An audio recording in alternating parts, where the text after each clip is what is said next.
Nosotros ahora tenemos un eje que es emoción y neuroplasticidad, o educación emocional y neuroplasticidad, que fueron temas que en su momento veíamos de qué forma vincularlos, y yo creo que a lo largo del Congreso se ha dado bastante claro sobre todo el tema de la emoción. Nosotros, cuando hablamos de innovación educativa, no dejamos, digamos, si bien está vinculado al uso de tecnologías, de nuevas didácticas, la innovación para nosotros también tiene que ver con una innovación humana, ¿no? Es como la posibilidad de que alguien pueda salir de espacios de seguridad, atreverse a generar cambios, que es un poco lo que se pide a los docentes, y de comprometerse también con la tarea, comprometiéndose con las personas. Yo aquí había traído algunas imágenes, seguramente ustedes han visto algunas de estas películas, que tiene que ver, bueno, esto que yo les comentaba, un poco la cuestión emocional, y que yo creo que estas películas, que son, hay muchas al respecto, ¿no? de estos temas, donde a nosotros nos genera algún tipo de empatía este rol del docente, digamos, porque nos atrae la forma con la cual lleva a cabo no solo las didácticas, las clases y demás, sino además cómo es capaz de conmoverse con el otro, ¿no? La posibilidad de movilizarse con el otro, de implicarse en las necesidades y sobre todo en las dificultades de los demás. Y estos temas de tanto de las dificultades como también las emociones tienen que ver con lo que vamos un poco a hablar al respecto de los temas de hoy, sobre todo el tema de la plasticidad. En relación a eso, tuve una experiencia hace un tiempo de haber hecho un estudio en una población, un grupo poblacional de jóvenes que estaban privados de libertad, bastantes chicos con conductas delictivas, y cuando estaba preparando y pensando, cuando estábamos organizando el Congreso, me acordaba de esto. Nosotros hicimos un estudio viendo si se cumplía un poco la teoría de la asociación diferencial de Sutherland en cuanto a los modelos de aprendizaje, y partíamos de una concepción de que los chicos, los jóvenes que habían delinquido, eran personas desadaptadas, ¿no? Que no se habían podido adaptar. Y lo que pudimos relevar de ahí realmente era que eran personas, que es un poco lo que van a comentar ahora, personas perfectamente adaptadas a contextos realmente muy adversos. O sea, realmente estaban adaptadas a su realidad. Y un poco lo que se trata esto de la neuroplasticidad es de cómo el contexto y la experiencia me modifica también. Y en relación a esa misma experiencia que pude tener allí, había nuestro estudio tenía que ver sobre esta asociación, pero al mismo tiempo sobre la reincidencia en los delitos de estos jóvenes, que había un factor común en todos aquellos que no habían vuelto a reincidir. Había un elemento que los ponía en común a todos y que precisamente tenía que ver con la emoción.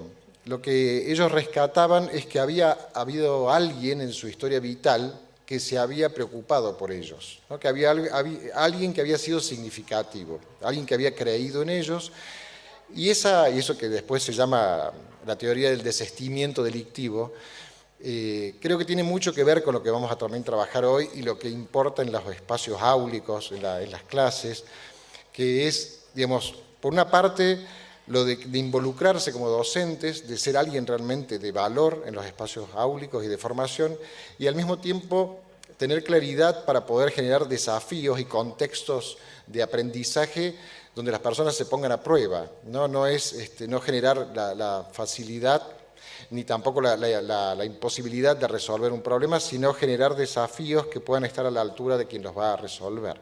Y creo que ese es un avance y algo que tenemos que trabajar entre todos en la docencia. Ahora los presentaré a las dos personas que es un honor que estén con nosotros y que son quienes saben realmente de todo esto.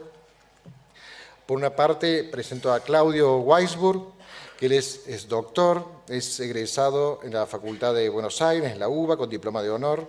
Se desempeñó como docente en neurofisiología, farmacología y bioquímica. Realizó las especializaciones en pediatría, residencia en jefatura de residentes en el Hospital Ricardo Gutiérrez, también de Buenos Aires. Director médico y jefe de neurología infantil en el Instituto Soma de Buenos Aires. Fundador y creador y exdirector médico del Departamento Infanto Juvenil de INECO y jefe del Departamento de Neurología Infanto-Juvenil de INECO y del Instituto de Neurociencias de la Fundación Favaloro.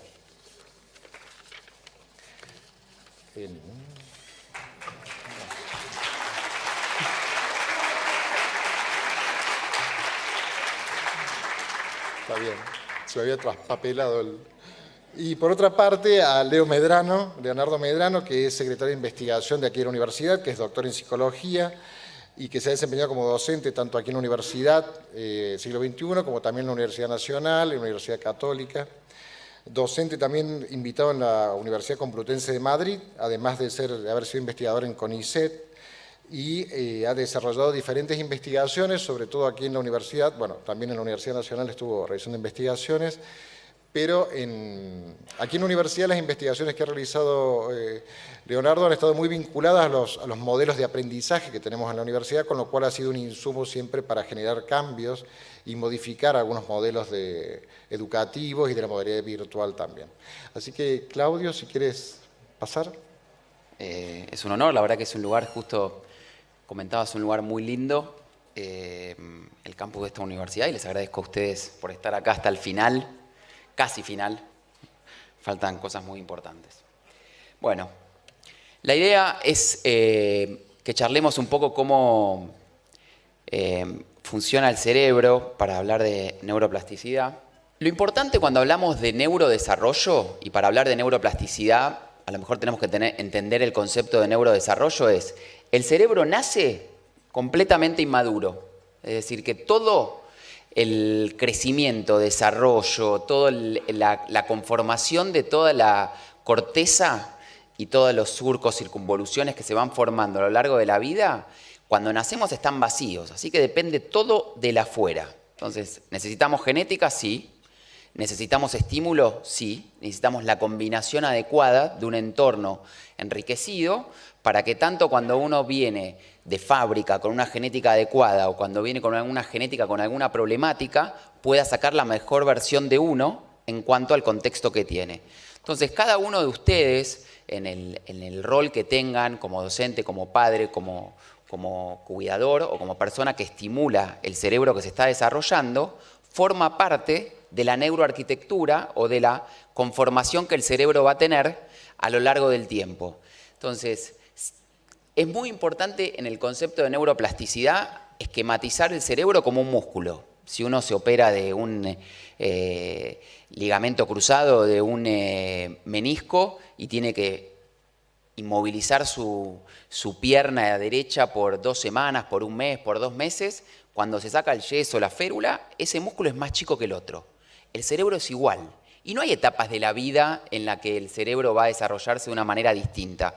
El cerebro vamos pasando, El cerebro del recién nacido es mucho más plástico que la persona mayor, y sin embargo la persona mayor necesita del estímulo constante y cotidiano para que eso genere un estímulo adecuado. Entonces, el recién nacido necesita estímulo y es curioso, ávido por el otro rostro. Es decir, el ser humano es un ser social, requiere de otro rostro para poder desarrollarse y aprende del otro rostro mucho más que de una pantalla, mucho más que de un auricular para escuchar una clase, de estar en contacto con la otra persona. Entonces, sigue habiendo en el desarrollo de la cognición social, el estar frente a otro es un estímulo importante que no lo reemplaza la tecnología, si bien es algo que vino para quedarse, ¿sí? Entonces, nuestro cerebro no es muy diferente al de otros animales más chiquitos, más filogenéticamente más simple. Es la siguiente, es distinto en relación al... Vamos a probar si anda. Es distinto en relación a áreas frontales, ¿no? Entonces, el ser humano, dijimos, es social, y es social desde que nace. Un bebé menor de 1 mes, de 20 días, de 15 días, puede imitar una sonrisa y necesita de que otro rostro se le ponga cerca, a la distancia que de un recién nacido, para poder desarrollarse. La siguiente, acá vemos la imagen, digamos, a predominio, y vemos un gráfico, la siguiente, en un... vemos que el desarrollo continúa hasta muy pasada los 20 y pico de años. Fíjense el color a su lado del gráfico arriba a la derecha, donde a la edad de 20 todavía sigue. Ahora, ¿sigue en todo el cerebro? No. Sigue en áreas sobre todo frontales, es decir, áreas que tienen que ver con la ejecución, áreas que se empiezan a desarrollar y que se siguen desarrollando y que requieren del estímulo. Entonces, un chico de 4 años, vemos un color que todavía está intermedio, entonces el cerebro requiere del estímulo, pero no va a aumentar el número de neuronas.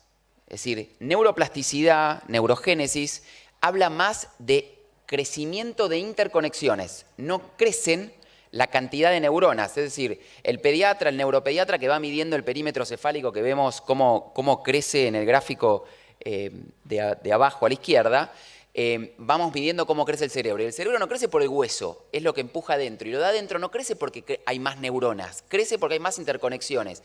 Y que haya más interconexiones requiere que se genere el estímulo adecuado y que se estimulen los caminos para que esas autopistas crezcan en lugar de que se hagan callecitas pequeñas. Entonces necesitan pasar muchos autos por las calles para que sean anchas y eso es parte. Entonces el estímulo, como decía Pablo, la experiencia modifica la corteza y el estímulo genera cambios necesarios en nuestra corteza para crecer. Neuroplasticidad es la expresión del entorno y de la experiencia en nuestra corteza, ¿sí? Entonces la experiencia nos va dando cambios de nuestra citoarquitectura cortical. Cambio. Entonces, si bien el cerebro pesa 1,5 kilos en promedio, el de cerebro adulto, y tiene miles de millones de interconexiones, nuestro crecimiento, dijimos, no es por el número, sino por las interconexiones, y las interconexiones es aumentar la sinapsis. Y al mismo tiempo, en los primeros años de vida, que son tan críticos, el cerebro crece a expensas de la mielinización, que es la cobertura plástica o aislante que se le da a los nervios de mielina para que aumente su velocidad. Y esa velocidad va a ir bajando de los ojos a la cabeza, como un bebé recién nacido puede fijar, sostener la cabeza, poder mover los brazos, bipedestarse, sentarse y poder explorar el mundo. Ahora, para que esa mielinización y esa sinaptogénesis se dé, tenga un entorno enriquecido en estímulo, necesitamos también una dieta rica en ácidos grasos esenciales, o sea que la nutrición es un elemento fundamental del recién nacido con la leche y de los chicos en la primera infancia y en los adolescentes. Y digo la nutrición porque eso no es algo que esté garantizado en toda nuestra población de norte a sur y de este a oeste a lo largo y ancho del país. Entonces, una cuestión básica que uno dice, bueno, lo importante es el estímulo, teniendo en cuenta que la nutrición esté completamente establecida en todos, que no es así. Entonces, ¿la nutrición es importante? Sí, y a todas las edades. Y es importante como factor en el aspecto cotidiano de un cerebro que está creciendo, de un cerebro que está aprendiendo, de un cerebro que está en clase, necesita estar bien nutrido desde la mañana. Entonces, el desayuno, los chicos que no desayunan tienen una desventaja cognitiva en aula. Entonces, esos son aspectos que no tienen que ver necesariamente con cómo el docente se comporta, pero tienen que ver con cómo los hábitos influyen necesariamente en la nutrición y en el sueño. Pasamos a la siguiente, que da algunos detalles de la nutrición, que no todas las calorías son iguales y demás. Vamos a pasar a la siguiente y a la siguiente. ¿Sí? Entonces, muchas veces nosotros necesitamos entender un poco más cómo funciona el cerebro. Entonces, la última década y media, 2 décadas, la neurociencia ha evolucionado mucho porque tenemos más estudios que permiten ver cómo funciona el cerebro.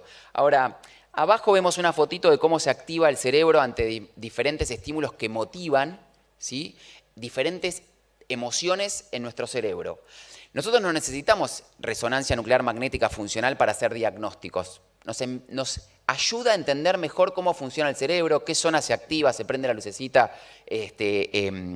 se activa metabólicamente un área cuando se afectan ciertas emociones. Y esto es clave porque antes veíamos imágenes de películas en donde las emociones que se mueven es parte de cómo se toma el aprendizaje. No hay aprendizaje sin motivación. No hay aprendizaje sin una motivación por lo que se está recibiendo, y la motivación es, el paradigma cambió, no es una verticalidad de lo que el médico dice al paciente, de lo que el profesor dice al alumno. Hay mucha más horizontalidad en esto, ida y vuelta, y es uno aprende de enseñar y uno aprende todos los días, pero tiene que estar motivado en cómo da para que el que reciba con motivación. Y tenemos que despertar la motivación.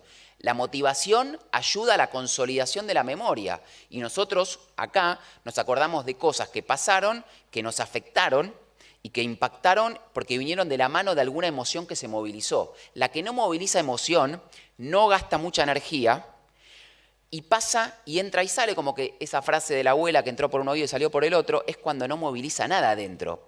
Es decir, no se consolida porque no vino atado. Entonces todos nos acordamos qué pasó el día que recibieron una mala noticia, el día que cayeron las torres, el día de las Torres Gemelas, el día que explotó una bomba. La gente se acuerda con emociones fuertes lo que pasa y consolida mucho más fuerte. Entonces esto es importante. La próxima. Esto era un gráfico también de un estudio en relación a cómo existen ventajas cognitivas en quien recibe una alimentación y una nutrición más equilibrada y saludable. La próxima.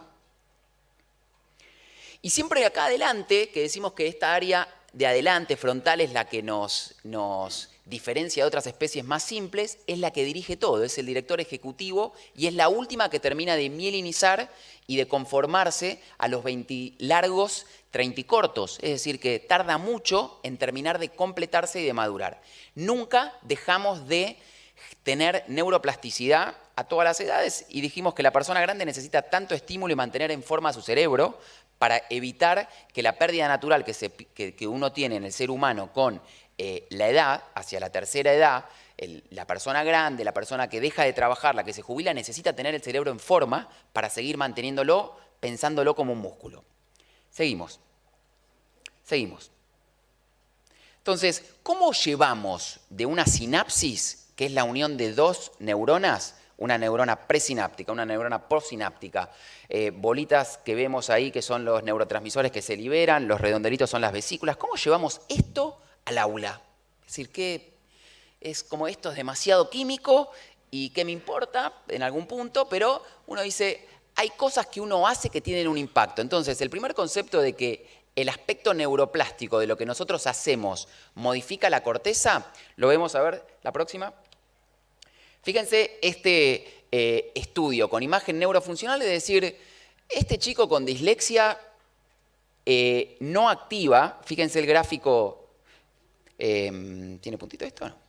Bueno, fíjense el gráfico de arriba donde dice los chicos normales leyendo mientras se le hace un estudio de neuroimagen funcional que muestra cómo se activa áreas temporales cuando están leyendo. Un chico con dislexia bajo no activa esas zonas, ¿sí?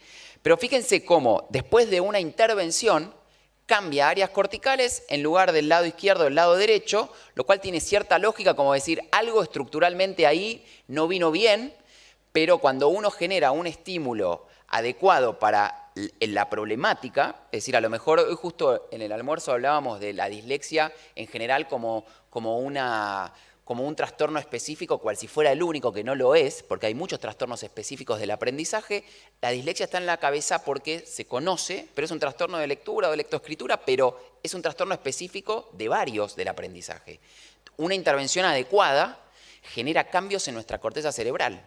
Entonces, las imágenes funcionales permiten decir, bueno, esto es una ventana que antes no teníamos, porque antes no podíamos ver lo que pasaba químicamente en una fotografía, gráficamente, es decir, estamos generando un cambio con la neurorehabilitación, estamos generando un cambio con la educación y estamos conformando personas que tienen que autovalerse en su vida después, porque lo importante de lo que uno transmite, digamos, a lo largo de la educación es cómo uno forma seres que puedan ser autónomos, independientes y que puedan valerse por sí mismos en la vida diaria y lo que es la calle.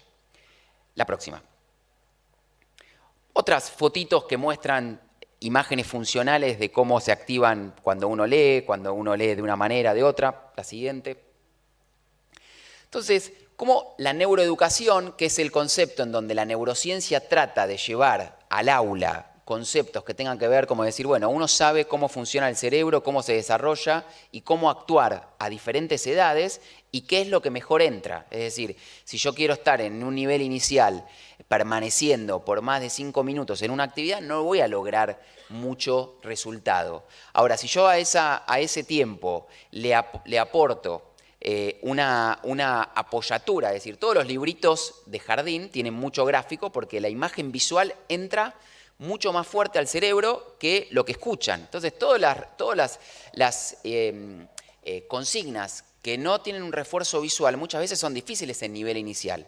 Y si tenemos un chico de 3 años que no habla, todo lo que vos le muestres visual entra. La mochilita del colegio sabe a dónde voy, la toalla sabe que me voy a bañar, voy a la pileta, cuando ve las llaves sale que está, el paraguas va a llover.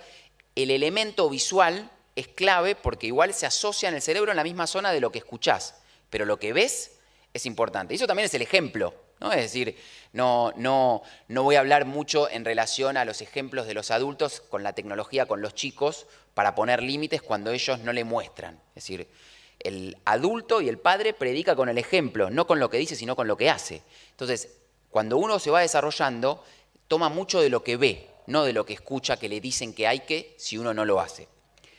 Adele Diamond es una neuropsicóloga de Vancouver, donde yo estuve mucho tiempo, y es una precursora que estudió mucho las funciones ejecutivas en chicos pequeños y cómo se van desarrollando. Por eso uno habla de neurociencia del desarrollo, ¿no? Entonces, no es solo cómo estimulás, sino cómo mantenés una estabilidad que permita estar en una estabilidad, en una homeostasis emocional, social y física. Y volvemos al principio, el ser humano es un ser social, nuestra corteza necesita del otro y nos da la conciencia, pero también necesita de ese estímulo desde chiquitos y necesita esa estabilidad. Y cuando uno lo mira, la socialización a lo largo de la vida, los estudios que tienen que ver ya, no tanto con educación, sino con qué hace feliz a las personas a lo largo de la vida, tienen que ver con la familia y tienen que ver con lo social, tienen que ver con los amigos. No tiene que ver el puesto que tienen, la plata que ganaron, sino con quién se relacionaron y qué fue lo que formaron y qué vínculo social establecieron, desde chiquitos hasta los más grandes. Entonces, la soledad para el ser humano no es una buena combinación de estímulo para lo que el cerebro viene desarrollado o viene programado para. Seguimos. Seguimos.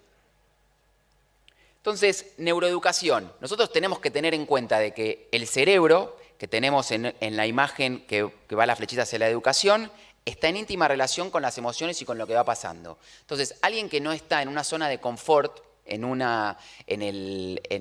aula o en una actividad deportiva, que es muy importante, no lo mencioné, pero el ejercicio físico es una manera que consolidamos, así como cuando dormimos no es un estado pasivo, el sueño es un estado que tiene momentos muy activos, donde consolidamos conocimiento. Las abuelas también decían, casi como neurociencia, de que cuando dormís creces porque se libera hormona de crecimiento. Hay mucha actividad, pero hay consolidación del conocimiento durante el sueño. Entonces, estudiar toda la noche e ir sin dormir un examen es una mala combinación.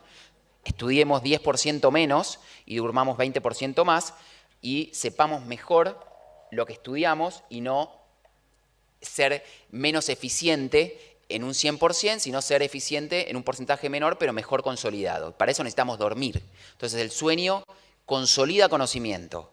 El estar en una zona de confort, el sentirse que voy a aprender algo nuevo y no me pone con un nivel de ansiedad que no me permite incorporar información, también. Entonces, también está en cómo individualizamos las diferentes velocidades de incorporación del conocimiento que tenemos enfrente y tenemos que individualizar. Entonces, si tenemos un grupo de 30, de 35, es difícil individualizar para cada uno, pero tenemos que pensar que en la curva y en la campana de Gauss siempre hay algunos que tenemos que darle un doble clic, que con uno solo no alcanzan, algunos hago así, tampoco funciona, y hay que hacer 2, 3 veces o me tiene que hacer un clic otro. Pero a veces necesitamos ayuda, por ejemplo, no, todavía no. Entonces, la atención. La atención es un elemento fundamental, pero la atención, como mostraba en la evolución colorimétrica del cerebro que va cambiando de color porque se va mielinizando en áreas frontales, al principio es muy baja, pero la nuestra no es muy alta. Es decir, creemos que hacemos un bloque de 45 minutos y estamos bien, no, estamos mal, porque nuestra media es 20 minutos de la atención que podemos tener, ¿sí? Y los que son profesores de secundaria, los chicos que están en la secundaria, en el cerebro adolescente funciona mejor a partir de las 10. Y eso son estudios neurocientíficos correctos. Ahora, ¿todos los colegios vamos a empezar a las 10? No, pero no pongas a las 8 la clase de aritmética más complicada. Poné a una actividad que te mueva. Por ejemplo, hablamos de en el medio que dice neuroeducación, atención. La atención, dijimos 20 minutos, yo llevo más de 10, más otros 5, casi 10 que habló Pablo, hacen como que paremos la pelota. 2 segundos, nos paramos 1 minuto, nos paramos todos. Estiramos las piernas, movemos los brazos, nos sentamos. Hicimos medio reseteo de atención. Es decir, que los minutos que quedan me van a prestar un poco más de atención que el minuto previo. ¿Está bien? Entonces, imagínense el chico que no se puede quedar quieto en el aula, ¿no? Necesita mover los pies, necesita tener algo para mover en las manos. Y si lo que mueve hace ruido, es molesto para el resto. Pero si lo que mueve no hace ruido, descarga, se mueve y atiende. Y si no, digamos, la salida, los conceptos de poder modificar esto es importante, pero tener en cuenta de que la atención de uno tiene un límite y que igualmente uno puede estar acá y estar pensando en lo que viene después, en lo que va a decir Kovadlov o en lo que le voy a preguntar, puedo estar pensando en lo que voy a hacer a la noche, porque en todo momento todos no están. Lo que pasa es que hay algunos que se van y no vuelven. Eso es otro tema de la atención. Entonces, es importante la memoria, pero los paradigmas de aprendizaje cambiaron. Hoy no es el que se acuerda más, sabe más o es más inteligente. No, el libro abierto va. La información está al alcance de todos. Entonces, a lo mejor tenemos que utilizar la tecnología para motivar la búsqueda de cierta información que está al alcance de todo y hasta redirigir hacia dónde quiera buscar la información. Y cómo innovamos y cómo generamos cerebros creativos en la infancia es un desafío sumamente importante. Es decir, si los padres hoy les cuesta jugar con sus hijos, digamos, el capítulo tecnología y crianza no es lo que vengo a hablar hoy, pero, digamos, el chupete cibernético es lo primero que le dan, no se tiran al piso a jugar. Entonces uno dice, bueno, voy a buscarme la manera. Cuando dábamos clase de neurofisiología en la UBA, buscábamos la manera de la cartulina de generar lo que vimos en una imagen tridimensional o en un video que podemos ver hoy. Hacíamos imágenes con cartulinas para mover los neurotransmisores y cómo llegaban, porque necesitas darle un marco de creatividad para que el otro se enganche por lo menos con lo que uno se preocupó para generar un ingreso más importante, que no sea solamente alguien que esté hablando monótonamente o sin cambio, sin generar ningún cambio en la estructura de su corteza. Es decir, no motivamos la neuroplasticidad. Siguiente. Entonces, todo lo que pasa emocionalmente es importante y el entorno, que antes hablábamos de los entornos, el entorno de una clase también es importante, el lugar físico en donde uno está, porque nosotros tenemos un GPS cerebral que va a ir generando asociación con el lugar en donde estamos. Entonces el lugar, digamos, no es que es una condición sine qua non para que alguien aprenda, pero no es un tema menor dónde uno está o cómo uno lo hace. Entonces en esto hay muchos estudios del 2015 en adelante que hablan de diferentes paradigmas de cambios. Antes comentaban inclusive de aulas que ordenamos todas las sillas en una hilera versus que estén con un desorden ordenado o con un desorden que no sea el que clásicamente hay que ponerlo ordenado por orden alfabético, por color o por una cuestión específica. La siguiente. Entonces, uno necesita tener en cuenta aspectos que hablamos de socialización, necesitamos tener ejercicio físico como un parámetro importante, que no solo es importante en una cuestión social, grupal, deportiva, porque puede no ser un deporte, sino una actividad física, pero el deporte es importante en la segunda infancia y es importante en la adolescencia, el marco de pertenencia a un grupo deportivo que no sea lo académico o en lo que uno se destaque, porque inteligencias hay muchas, ¿sí? No es solamente un coeficiente intelectual que puede estar cuantificado. Entonces uno puede tener que trabajar en una inteligencia social y uno puede tener una inteligencia psicomotriz o deportiva, donde uno tiene que generar también la mejor versión de esa persona. Hablamos ya del sueño y de la nutrición y vamos a la siguiente. Bien, entonces lo novedoso, lo relevante facilita nuestra motivación y es un estado relajado de atención y también de memoria y se encuentra en una situación más beneficiosa para facilitar el aprendizaje. La siguiente. Hablamos de la tecnología, pasamos.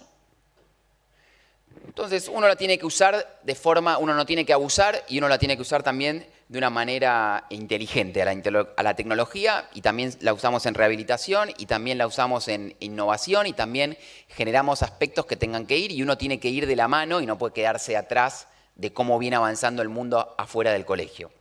La siguiente.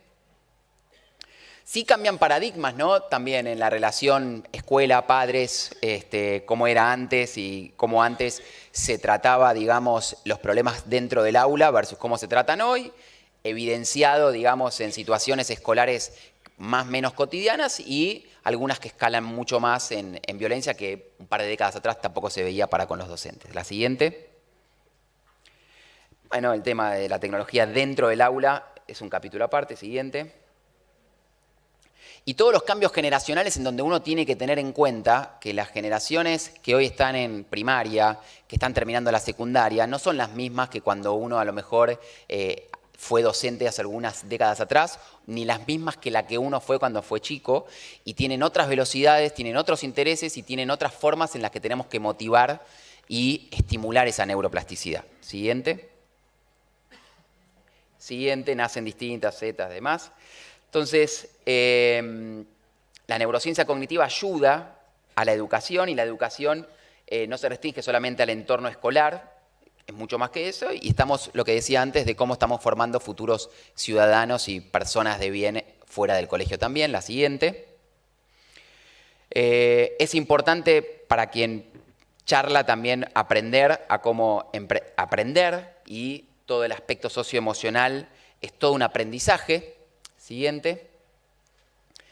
Entonces, el aprendizaje se optimiza cuando el alumno es un protagonista activo y se aprende actuando. Entonces, hay mucho sobre cómo motivamos curiosidad para poder aprender mejor, curiosidad, motivación.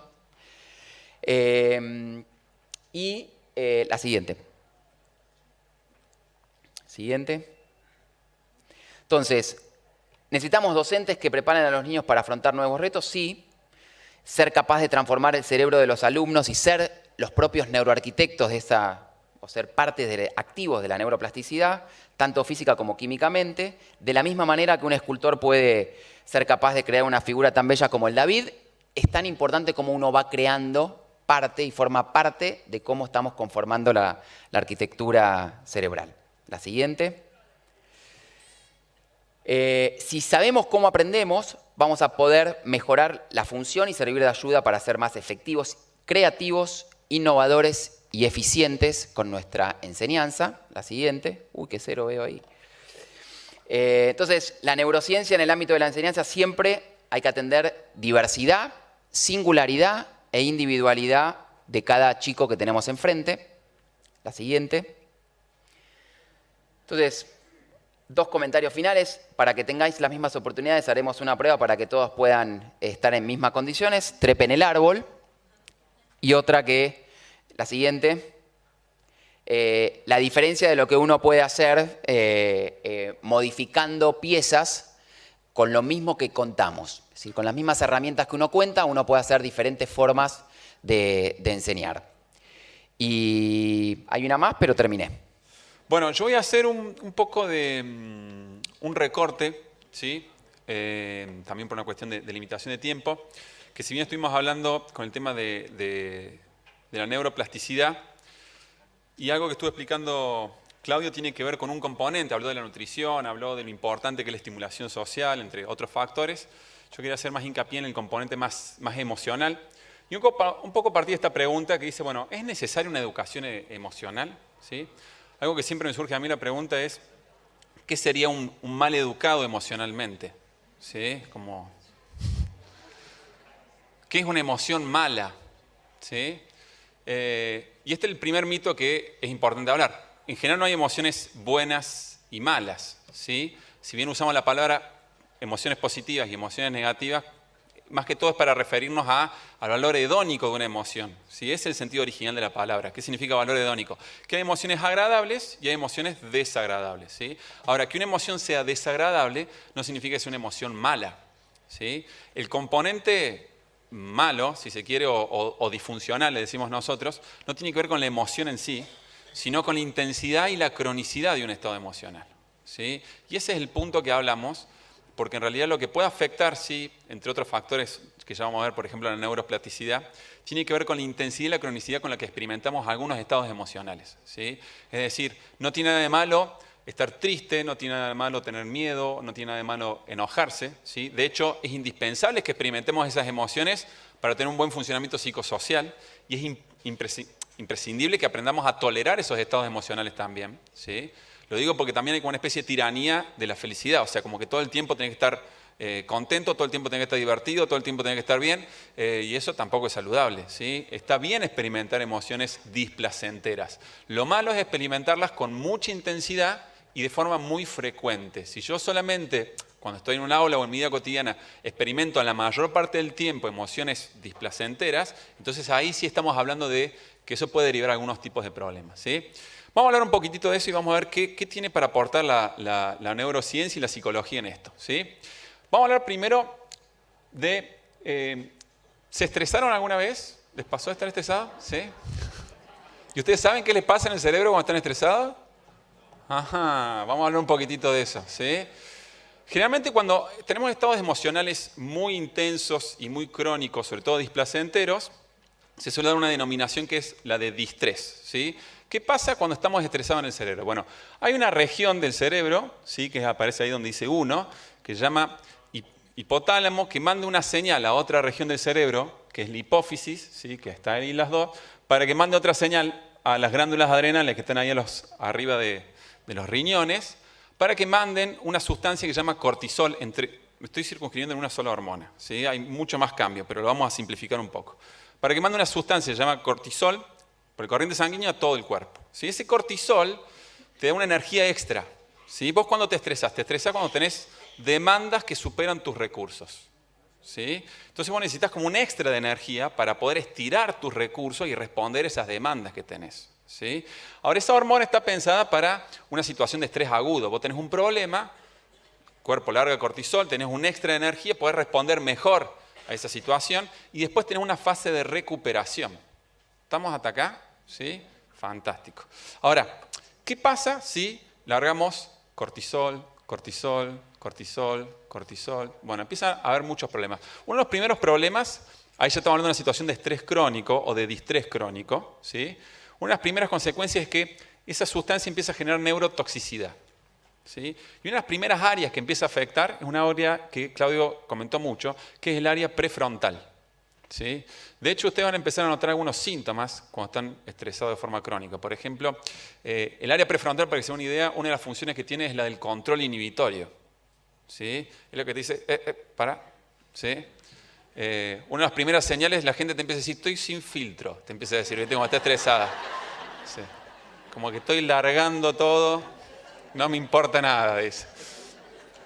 Es un primer síntoma de que se está empezando a afectar el área prefrontal, está teniendo un problema a nivel ejecutivo, ¿sí? De las funciones ejecutivas. ¿Sí? Otro síntoma típico es que ese mismo filtro, el área prefrontal es una cosa que te ayuda con el tema de la concentración, que vos te puedas concentrar, de tener la atención en un estímulo durante un periodo de tiempo. Otro síntoma típico del estrés crónico son los problemas de la concentración, ¿sí? Que te empezás a tener, que estás leyendo algo y te olvidás en el medio que estás leyendo. ¿Sí? También empieza a afectar la memoria, no la memoria. Un tipo de memoria particular se llama memoria de trabajo, ¿sí? Que es que te empezás a olvidar cositas. A ver cómo explicarte. Te encontrás con alguien que te dice una cosa y vos decís, llego y lo anoto, o abrí una ventana más en el explorador y me olvidé para qué la abrí. ¿Sí? Son esas pequeñas fallas de memoria. ¿Sí? Eso empieza a aparecer cuando tenés estrés crónico. Estás largando mucho cortisol y eso está empezando a generar neurotoxicidad. ¿Sí? Ese es un problema. Otro problema que tiene el cortisol crónico es que empieza a inhibir otras áreas que son muy importantes para un buen funcionamiento. ¿Sí? Por ejemplo, para que esa área prefrontal funcione, vos necesitas, entre otras cosas, por ejemplo, dopamina. ¿sí? Dopamina es un neurotransmisor que hace falta para que funcione adecuadamente y que lo experimentamos cuando hacemos alguna actividad que nos parece placentera o estimulante, ¿sí? Bueno, el cortisol empieza a inhibir eso, ¿sí? Otro problema es que cuando tenés mucho cortisol, el cerebro trata como de empezar a compensar, y entonces esos receptores que mostraba Claudio ahí en una sinapsis, ¿sí? Hay unos receptores que es, para poner de alguna forma, vos necesitas cada vez más cortisol para activarlos. ¿Se entiende? Es decir, necesitas cada vez más energía para poder activarlo. Uno de los primeros síntomas de eso es la fatiga. Te empezás a sentir como cansado, como que no tenés energía, ¿sí? Y el otro problema, que hablábamos recién, que ese cortisol crónico inhibe otras áreas que segregan serotonina y dopamina. ¿Qué quiere decir? Que empezás a perder disfrute por lo que estás haciendo, ¿sí? Un síntoma típico del estrés crónico es cuando primero estás como muy tensionado, esa es como la primera fase, ¿sí? Que te sentías así como muy...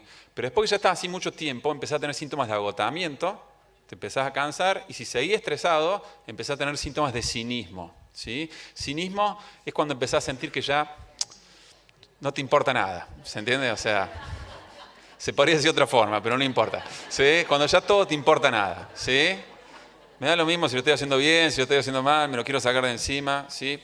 ¿Qué es importante entender? Que no sos una persona cínica, ¿sí? Que tus estudiantes tampoco son cínicos, sino que un estado de agotamiento o de estrés crónico genera cinismo. Ese es otro síntoma de estrés, ¿sí? Otro aspecto que esto quizás ya lo sabían, yo me acuerdo cuando le contaba esto a mi abuela, me dice, pero ¿hizo falta hacer un estudio para eso? Me decía, como diciendo, ya lo sabe todo el mundo eso. Hace falta para entender. Yo siempre digo que estas investigaciones vinieron a confirmar muchas cosas que ya sabíamos, pero vinieron a decirnos cosas que no sabíamos, ¿sí? Por ejemplo, esa sustancia que se llama cortisol, no sé si se ve ahí en el dibujo, esa es una célula, ¿sí? Y en el centro está el núcleo. En el núcleo de la célula está el ADN, ¿sí? Ahí es donde está nuestra información, nuestro código genético. Generalmente esa membrana cubre para que no entren otras sustancias. Ahora, el cortisol, eso amarillito que está ahí, es una de las pocas sustancias que es liposoluble y puede entrar dentro de la célula, ¿sí? Y cuando está dentro de la célula genera algo que se llama metilaciones, genera cambios en el ADN, ¿sí? Esos son cambios epigenéticos, ¿sí? Es decir, cambia nuestro ADN. ¿Se entiende? Eso no lo sabían, ¿no? Ese que está en la foto es Luis Pedro Morer, es uno de nuestros investigadores. Nosotros estamos haciendo una investigación de forma conjunta con la Universidad de Leuven, en Bélgica, y estamos investigando algo que se llaman cambios epigenéticos. Es decir, cómo el estrés crónico, cómo el hecho de experimentar estados emocionales displacenteros de forma crónica, ¿sí? Empieza a generar cambios epigenéticos, cambios en nuestras genéticas. Y en uno de los genes donde hemos encontrado un efecto fuerte, son en genes vinculados a lo que es la neuroplasticidad. ¿Se entiende? ¿Sí? Imagínate un niño, ¿sí? Un chico que de forma muy pequeño está expuesto a mucho estrés, ¿sí? Bueno, eso va a afectar, entre otras cosas, su capacidad de su cerebro a nivel de lo que es la neuroplasticidad, ¿sí? Entre otras cosas, ¿sí? Además de muchos otros cambios. Se quedaron todos mudos con esto. Sí, eso no lo sabían. Otro aspecto que es importante y por qué repaso esto de por qué hace falta una educación emocional. Bueno, por un lado dijimos, hay consecuencias a nivel del desarrollo del cerebro. Nuestro cerebro no funciona igual si nos sentimos bien emocionalmente, si tenemos bienestar emocional, a si estamos expuestos de forma crónica a situaciones o emociones displacenteras. No funciona igual, ¿sí? No funciona igual, es decir, no impacta igual a nivel de nuestro funcionamiento cognitivo, pero tampoco impacta igual a nivel de nuestro funcionamiento motivacional, ¿sí? Algo que dijo Claudio es lo importante que es la motivación en el aprendizaje, no hace falta que se lo diga, eso todos lo sabemos, ¿sí? ¿Ustedes qué opinan? ¿La confianza es importante para el aprendizaje? ¿Sí? Es como una variable crítica, ¿no? Bueno, yo soy papá y yo siempre digo que a mí la variable que no me importa tanto si mi nene es más o menos inteligente, pero sí una variable que es crítica es el tema de la confianza, ¿sí? Es importante reforzar la confianza. ¿Por qué? Porque es una variable que sin duda una variable que más impacto tiene en la vida cotidiana de las personas. Nosotros nos animamos a hacer cosas en la medida en que nos sentimos capaces, ¿sí? Nosotros nos animamos a persistir después de un fracaso en la medida en que nos sentimos capaces, ¿sí? Entonces, nosotros hicimos un estudio en esa variable. Esa variable se llama autoeficacia. Es la confianza que vos tenés acerca de tu capacidad, ¿sí? Bueno, ¿qué es lo que quisimos investigar? La confianza, uno de los factores que incide en la confianza es la experiencia previa. Cuando vos tenés experiencias de éxito, es más fácil que te sientas capaz, ¿sí? Cuando vos tenés experiencia de fracaso, es más fácil que te sientas incapaz. ¿Estamos hasta acá? ¿Sí? Fantástico. ¿Qué pasa? Las emociones sesgan la memoria, ¿sí? Si vos estás en un estado emocional displacentero, es más fácil que rememores recuerdos congruentes con ese estado emocional, ¿sí? Entonces hicimos un pequeño experimento, es uno de los artículos que publicamos, donde agarramos un grupo de estudiantes y a uno le hicimos ver una película de desnutrición infantil, ¿sí? Y al otro le hicimos ver una película más alegre, ¿sí? Y después empezamos a medir, tenían que hacer una tarea, ¿sí? Y nos tenían que decir el nivel de confianza que tenían para hacer esa tarea. ¿Se entiende? La misma tarea en los dos grupos. ¿Qué se observó?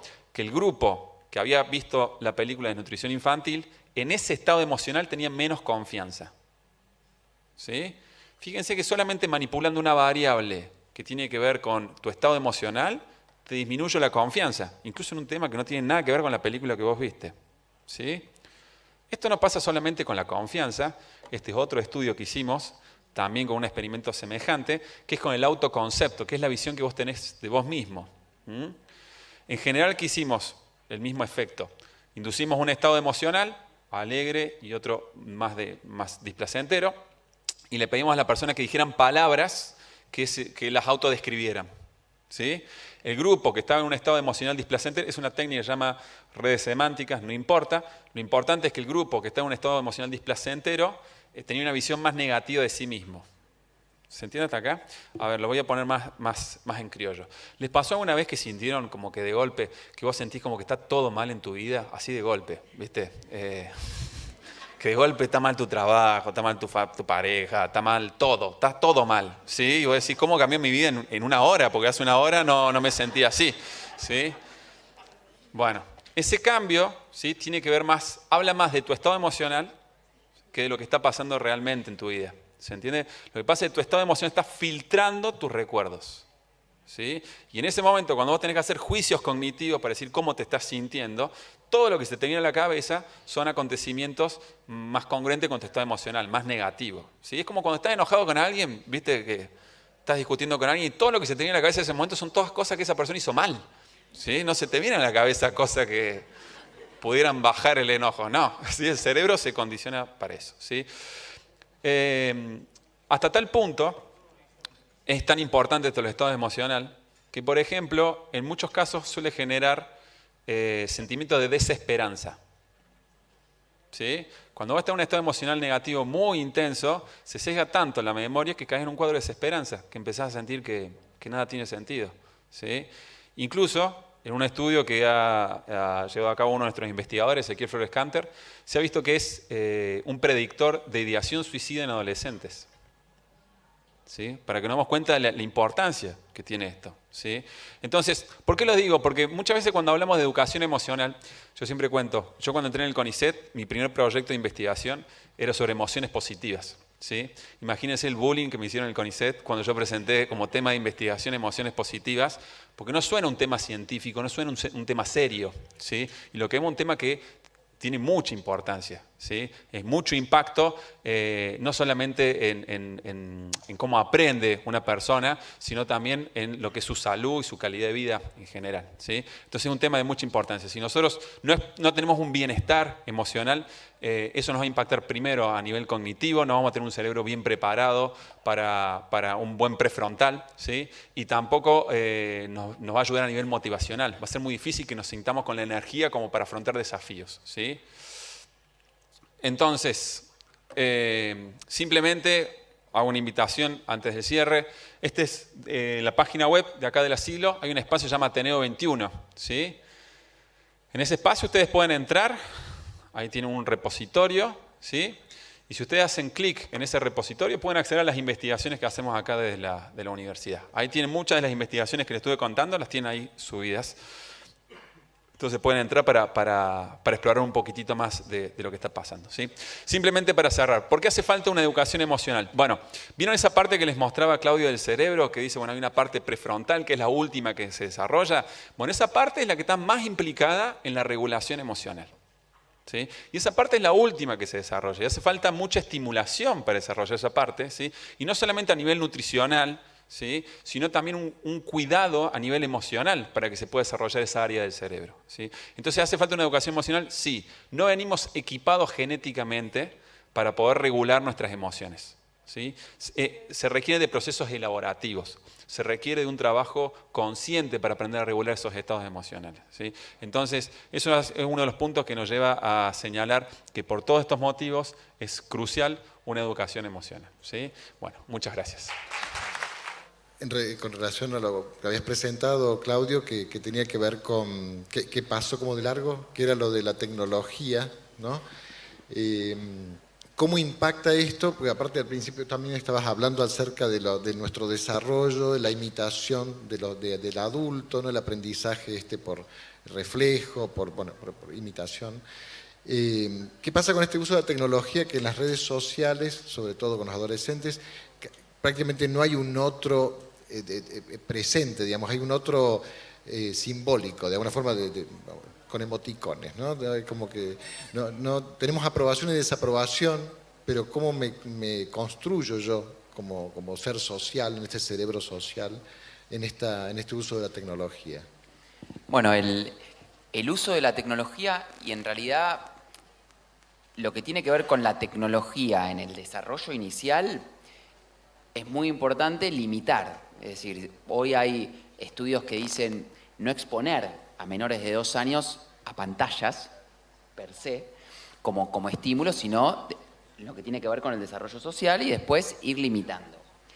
Las redes sociales y los adolescentes es un capítulo en donde no es que ellos aprenden a usar, ellos nacieron con esto y esto forma parte de su personalidad virtual, porque hay una parte, no sé si de lo emocional, pero que tiene que ver con cómo personas, adolescentes, están con muchas personas, pero en lo virtual. Están en la Play jugando con 25, con nadie ahí, acá. Y hay personalidades virtuales muy fuertes, o que tiene una personalidad, y en lo social, en el aquí, ahora, con el otro enfrente, tiene dificultades sociales y virtuales grandes.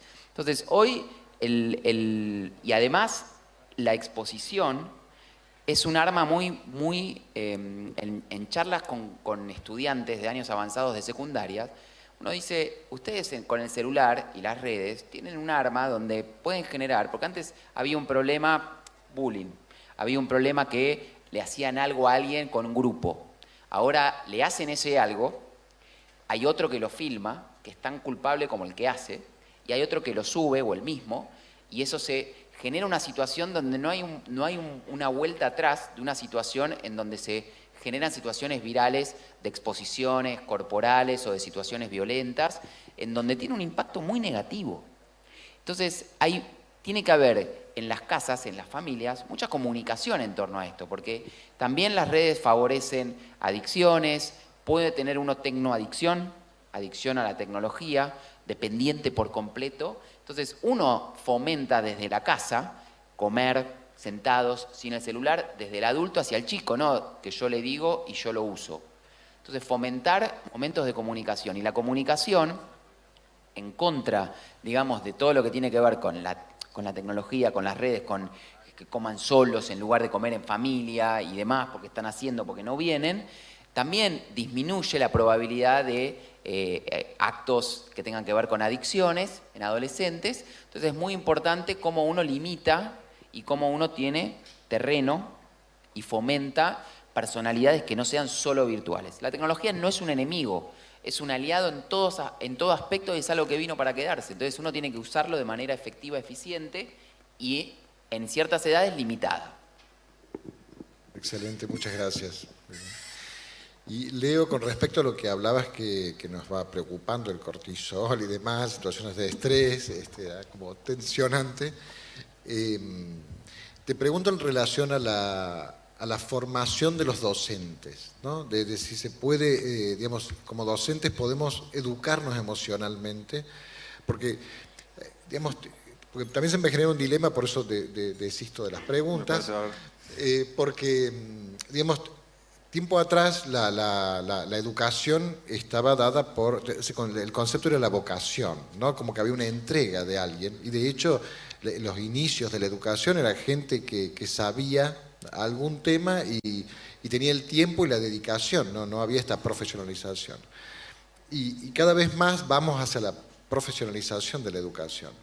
Entonces a veces tengo, bueno, y ahora después de lo que escuché de ambos, ¿no? De que empecé a disociarse eso, ¿no? Saber más técnicas, saber más acerca de lo que pasa en el aula y demás, no genera quizá una inhibición de las emociones o digamos que me desafecto de eso. ¿Se puede educar emocionalmente a un docente? ¿Puede tener o soy lo que soy y ya está?